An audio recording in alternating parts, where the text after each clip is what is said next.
Sure. Okay. Hello. That's how we're starting today. So we are gonna be reading Choke Yourself to Sleep by Bo is my dog. And before we begin, I am ADHD_God. Thank you. Thank you, Bew is my dog, the author of this story, for letting me read this on my channel. And before we actually start beginning, there are some trigger warnings that I will tell you. There is nightmares, panic attacks, hallucinations, depression, PTSD, and anxiety aspects in this. So if any of that triggers you, go ahead and go read,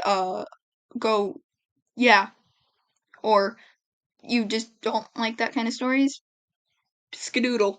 You can skedoodle. Have fun. Have a good day. But if you don't mind that kind of story, here's your corner of the internet. Welcome. You're here now. Okay, now, Choke Yourself to Sleep by Bo is my dog. There was a certain beauty to a clear night sky Izuku could never describe. Springing a glance at the sky, he knew he made the right decision to come and walk through the ground beta tonight. The cold, bitter air cleansed the boy's soul. He allowed himself to take a deep, slow breath. The tension spread away from him like flowing water easing down a stream. With every step, Midoriya made his way deeper and deeper into the training grounds. Every building he walked past seemed to be fully furnished as if awaiting real workers to be inhabited. In a few hours, when the sun would rise, Izuku let his mind wander. He continued along the road. He wondered what his classmates were doing. He knew several of them would be awake at this time, whether it be because of boredom, insomnia, or whatever shenanigans they got up to when it went up to and authority went to sleep.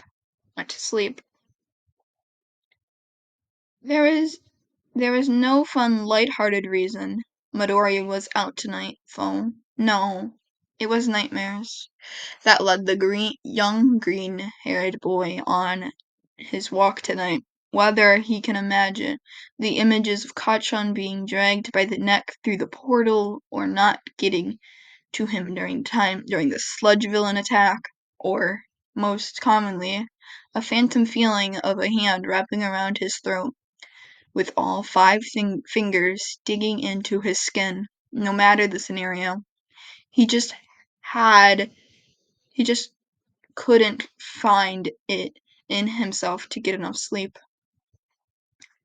Midoriya's ghosted hands around his neck as he continued walking. He recalled them when he first woke up,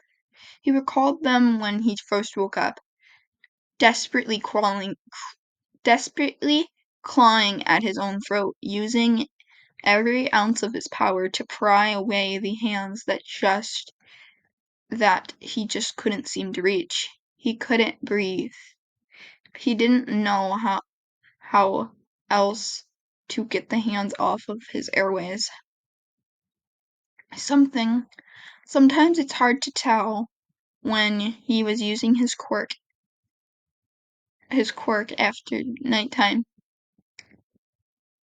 After nightmares, he found that the feeling of energy coursing through him is easily cancelled by overwhelming feeling of panic. He allowed his hands to come into contact with his wounds on his neck, feeling every small indent he had left.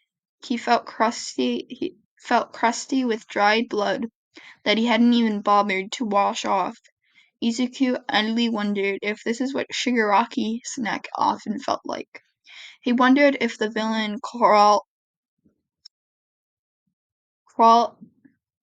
villain scratched at his own neck despite taking a peel away of his own skin to avoid panic. A chill rode down the boy's spine at the thought of having anything in common with that man. Just thinking about it made his heart pick up. No, he couldn't panic now. In the middle of the night, at the training grounds, if he were to get worked up, he would accidentally activate his quirk, and he could set off the alarm, alerting Aizawa of his presence. Izuku's hands were numb with the cold air, which was a pleasant contrast to the usual pins he feels. Every ounce of the boy's concentration was focusing on the cold seeping into his skin. He was opposed to the panic causing bile to climb up his throat. Maybe it'd be good to start walking back, Midoriya thought. He would surely be tired enough to fall back asleep after a long walk anyways, hopefully, at least. Hopefully, at least. As he turned back around, he began to walk back through ground beta, letting his mind slowly fog over as an attempt to calm down his racing thoughts. Sneaking back into the dorms, he was always a challenge. Usually, Izuku would climb through the balcony, successfully avoiding everybody who was awake. However, due to the recent increase in security, all balcony doors automatically lock at 10 p.m. A glance at his watch showed it was 3 a.m., well past curfew. This left Izuku no other choice than to enter through the front door. Not as discreet as he would have liked it, but as he would have liked it, but it will have to do. He'd rather be inside getting caught sleeping out in the he would rather be inside than get caught sleeping outside in the freezing winter air. He held his breath and opened the door slowly as he could, slightly praying it didn't creak, or worse, set off silent alarms that he wasn't aware of. Luckily, the door opened quietly. The boy was able to enter the dorm common room swiftly, immediately making a beeline for the stairs. Just as his foot stepped on the first step, Midoriya. The boy froze at the voice. He was such an idiot. Of course an alarm would have gone off. It probably went off when he was in ground beta. Hell, it probably went off as soon as he left his room. Izuku went with the first plan he thought of as defense. Deflect. Sensei, good morning. What brings you up here so early? Cut the bullshit problem, child. An alarm went off as soon as you left the dorms. Despite his harsh vocabulary, the teacher's tone indicated concern over any real anger. What are you doing out so late, kid? 1, you have class tomorrow. 2, it's dangerous for you to be wandering around that late at night. So I know UA has good defense, but it doesn't mean you have the authority to be walking around at such time.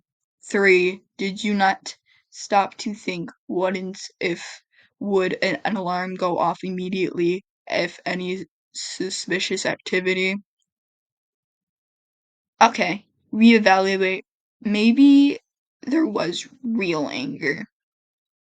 Izuku scoffed. Nonetheless, at this point his teacher made suspicious activity? Sir, I couldn't suspicious activity? Sir, I couldn't sleep. I was just needed a walk. I don't think it was really that deep. You are right. You don't think. You're right, you don't think. Low blow. Boy's face must have given it away that remark hurt, because the teacher analyzed his face before letting his own slightly soften. His skin crawled as Aizawa's eyes took in every feature on his face before making his eyes down to the boy's neck. What happened to your neck? Izuku's hand shot up at the claw marks and dry blood on his neck. Eyes widened in realization. Nothing, sensei, just itchy. The boy didn't breathe. Aizawa glared. You were itchy? Obviously he didn't believe the poor lie, yet Izuku felt the need to play it through. Yep, super itchy. Aizawa sighed, bringing his hands to pinch the bridge of his nose. Kid, stop. Unless you want me to give you detention for pulling this little stunt, I advise you start telling me the truth. Izuku froze, his mind going completely blank. What should he do? His teacher would just criticize him and call him weak if he told them about his nightly nightmares. Yeah, no, telling him was not a good idea. It was bad enough that Aizawa already caught him out so late in the first place. He didn't need to know about this. Izuku had it all under control. It's fine, sir. There is nothing to worry about. The man looked as he was muddling over his options. Before he could decide how to respond, the green-haired boy added, You're right. I really should be getting to sleep. With that, the boy turned his heels and made back to the stairs. If Aizawa wanted to stop him, he easily could. Just as on just as he made his first step, the teacher called out, stopping him in his tracks. Midoriya. The boy half turned his head, indicating he was listening. If you need anything at all, or decide you need to tell me something, you know where to find me. Any hour, no questions asked. The boy left. His face became hot suddenly. He was glared his face wasn't he was glad his face wasn't in the teacher's views. His heart swelled. Of course. Good night, sir.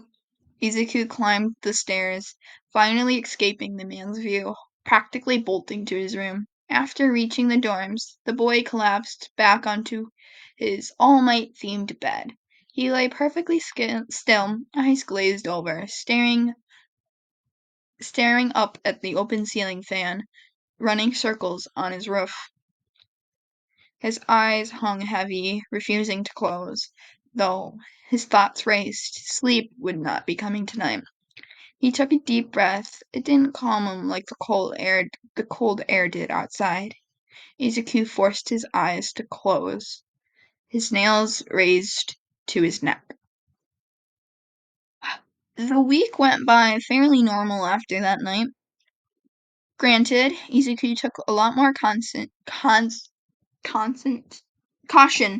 exiting and entering and exiting the dorms. He found that the roof access door wasn't alarmed and not often locked at night. It was unusual for a school with such high security, but it's a win-win. Instead of ground beta, Izuku found himself wandering up on the roof almost every night. He had become reliant on the bitter winter air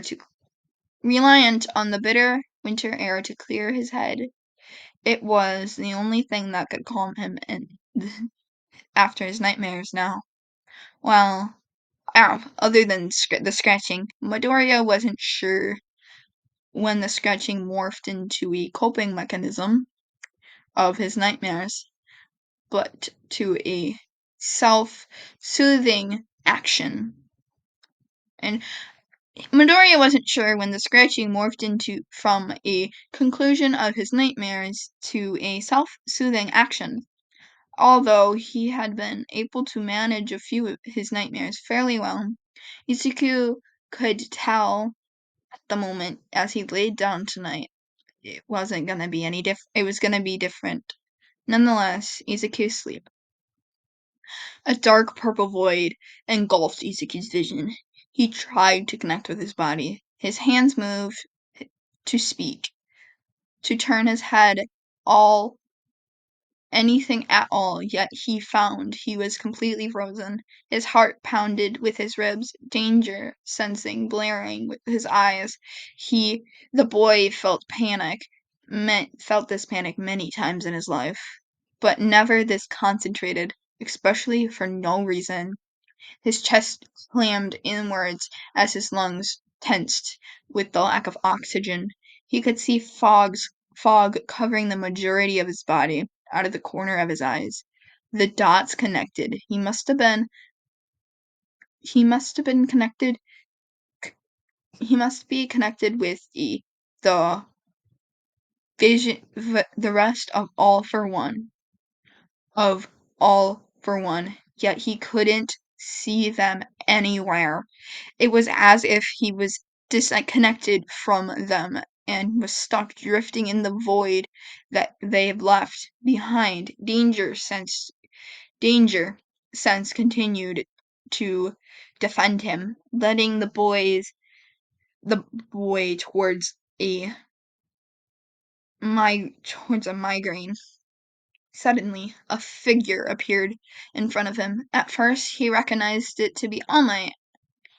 The man began running towards him, but wasn't wearing his usual brave smile. Instead, his face supported a sick, sadistic grin that rivaled Toga.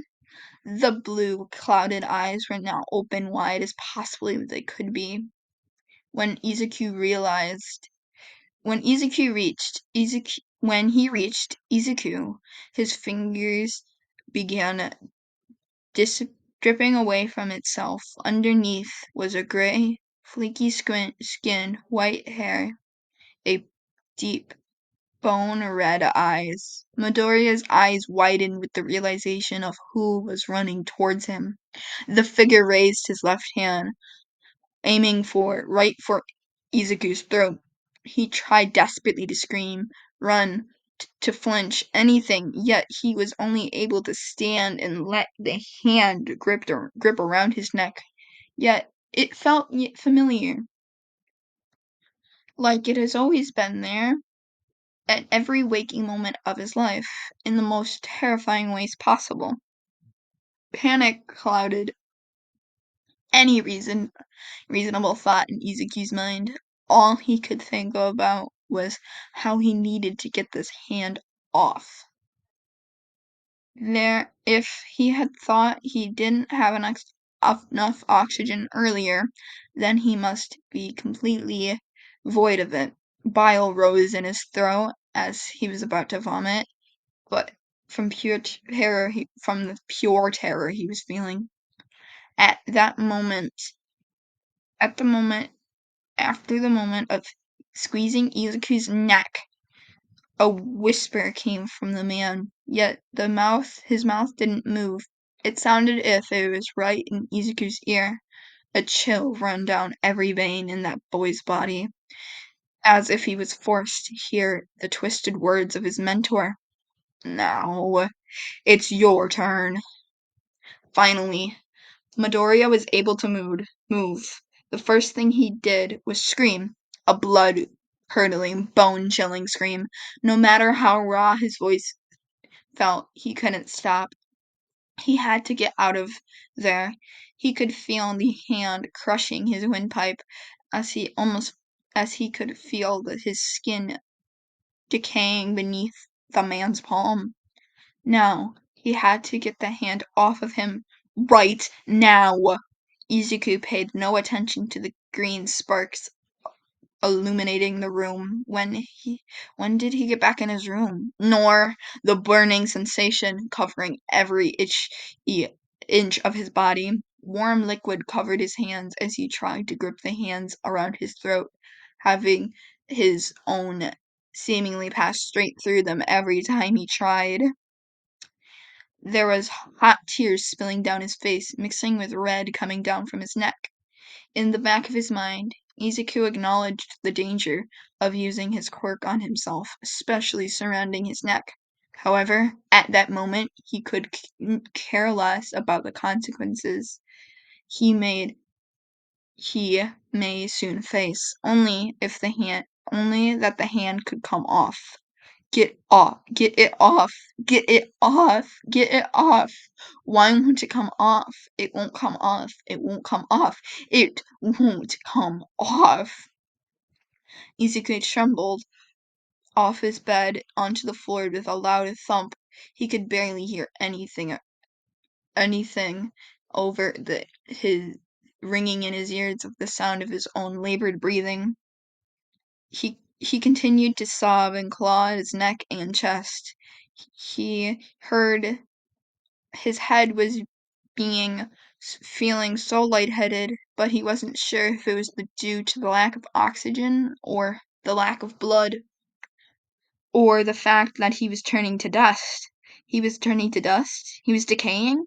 He was going to knock, knock, knock, knock, knock. The boy's eyes shot open. Was that real? Did somebody just knock on his door? No, nobody would come in.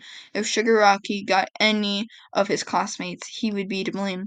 He was too weak to pen the door. I swear to blow it off. Pen the door. I swear to blow it off if you don't let.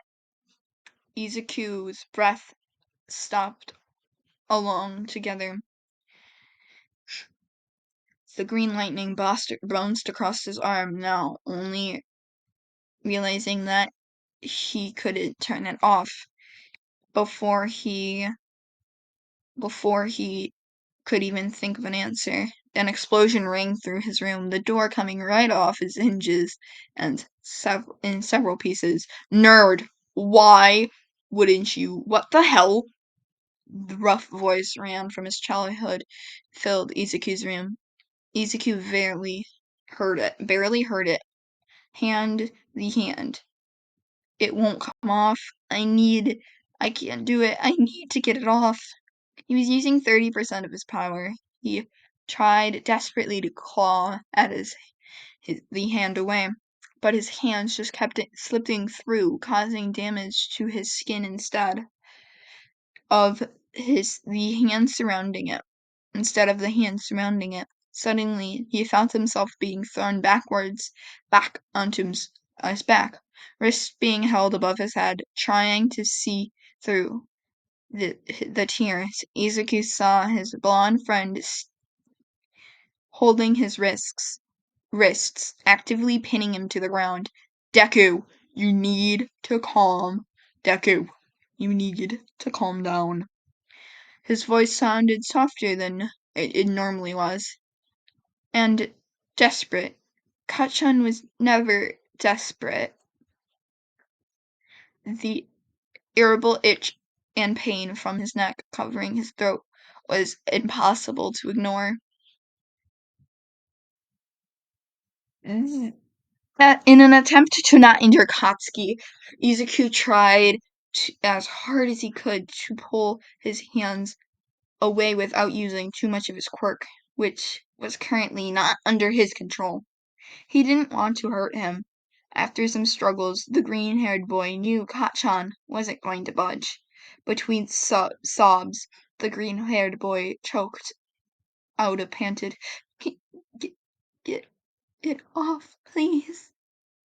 Glaring red eyes skimmed over the boy's body, trying to find what Deku was talking about. While he searched, he was shocked by several green lightning cowling off the boy underneath. Deku, you need to breathe. Turn off your quirk. It's hurting yourself. You're hurting yourself. The boy responded. These words caused an emotion to charge like a slap in his face. How could he sound so calm? His neck was literally decaying beneath him, choking him. killing him. A rage bubbled inside Izuku, mixing with panic and sour and making a sour, ugly concoction with him. Why didn't Kacchan care? Why wasn't he helping him get the hands off? Izuku looked back at his friend to see his features blurred under the tears and clouded eyes. But they weren't normal. His hair wasn't its usual blonde, or instead a pale blue. Instead of a muscular, toned figure, it was thinner and a bonier form. The only thing that was the same in his was the eyes, the blood red eyes that were looking so similar to Shigaraki. With a burst of panic and a surge of one for all, Izuku threw the figure off of him straight into the ceiling, using as much power as he could muster. With a deafening crash of the room and the ceiling beginning to collapse inward slightly, allowing several bits of debris to fall on him and coat the air, laying in dust. He was decaying. This was it. In Izuku's panic, he didn't hear the coughing body collapse across from him, nor did he hear several people entering the room yelling at each other over the chaos. Deku crawled across the floor to get to the furthest corner, away from anybody. He didn't want them to see him decay. He didn't want anybody to watch him die. He pulled his knees to his chest as a half to attempt to hide and to comfort himself. A figure crossed the dusty room, approaching him. Izuku took a deep breath, trying to reason with his brain, trying to figure out who was coming towards him. He saw red, spiky hair, shark teeth, a person, the person that was saying something. Hey, Midoriya, bro, it's Kirishima. I need you to calm down for me, alright? It's gonna be okay. Shigaraki is not here. You are safe. The figure Kirishima crouched down, getting eye to eye with Izuku. Aizawa will be here to help you in any second now, but now I need you to breathe with me, okay? Shakily, Izuku nodded. He could do that. He could breathe. Okay, great. Count down with me now. In 4, out 4, in 4, out 4. There we go. Doing a very manly job, bro. Kirishima's voice softer than he's ever heard it. Izuku was almost breathing properly. Until Kirishima reached his hand out for Midoriya. Suddenly, as if no progress has been made at all, Izuku could see Shigaraki was reaching his hand to wrap back around his neck. As an impulsive move to panic, Izuku swung his arm, causing everything and everybody in the room to go flying backwards, slamming into everything in their path. Deku could feel the unbelievable buzz of energy under his skin. It was worse than he had a hand around his throat. Crackling with the power on the floor. He went back to desperately clawing at his own neck and chest. Suddenly, he couldn't move at all. He was all wrapped up in some sort of cloth. It only made him feel trapped. He screamed out until his voice was raw and tired, tried to break free, but to no avail. He couldn't no longer. He felt the energy beneath his skin as if every muscle in his body had been forced to relax. His mind was still racing, looking up through the tears. He saw a blurry figure with glowing red eyes, floating hair, staring right at him. Aizawa. If he wasn't already bawling his eyes out, Izuku would start crying in relief. Aizawa could keep him safe. Would protect him from Shigaraki. No problem, child. The teacher slowly approached him. With every step, Izuku felt the hand around his neck release its pressure. With every step, he could feel the dust coming back to reform his body. With every step, Izuku could breathe. Breathe with me, kid. Follow my chest. His voice was silky and low. It was a tone so soothing and comforting that he had never heard it from his teacher before. As they breathed together, Izuku could eventually clearly look around the room. Several of his classmates were huddled around the door, watching curiously and cautiously. The room looked like it was a part of a demolition site, with all the debris, broken glass from when he used his quirk accidentally. And then in Kirishima's arms on the floor near the doorway was Kachan. Blood was coating his face. He lay limp in his friend's arms. An overwhelming surge of guilt ran through Izuku's body. Aizawa must have noticed where his eyes landed, because he immediately began to reassure the boy. Bakugo will be okay. He's breathing and there are no major injuries.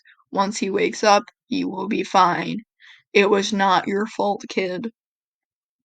Izuku went limp beneath in the binding cloth, taking a deep breath without a glance at his teacher. Can I trust you not to activate your quirk if I let you go,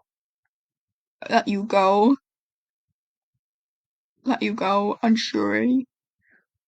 Let you go of Eraser? Aizawa asked curiously. I think so. I don't know. I don't know why. I couldn't control it. I'm sorry, Sensei. I didn't know. I didn't want this to happen. The boy's eyes welled up again, this time with guilt and sorrow rather than panic. Shh, it's okay, problem child. The teacher released him as well as the grip of the binding cloth, letting Izuku fall gently onto the ground. Aizawa slowly approached the boy, reaching his arms out without asking permission for the first time that night. Izuku didn't see the pale, decaying hand of Shigaraki, rather a kind and comforting hand of his teacher. The boy let himself be taken into his sensei's arms. Aizawa began drawing small circles into Izuku's back, in an attempt to soothe him. Izuku felt drained. He felt like he was going to sleep. So then he did. So then he wouldn't be haunted by the nightmares. So that is exactly what he did. Laying in his teacher's strong arms, Deku let himself be held and fall asleep to a better slumber that he's had in months. Last thing Izuku recalled before falling unconscious was his teacher's comforting words.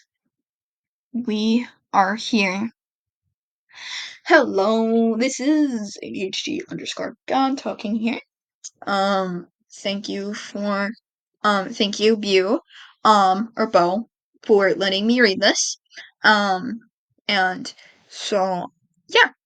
And thank you all for getting me to, 200 and something subscribers now. And, yeah, I never really expected that, so, but, yeah. I hope you all have a wonderful day.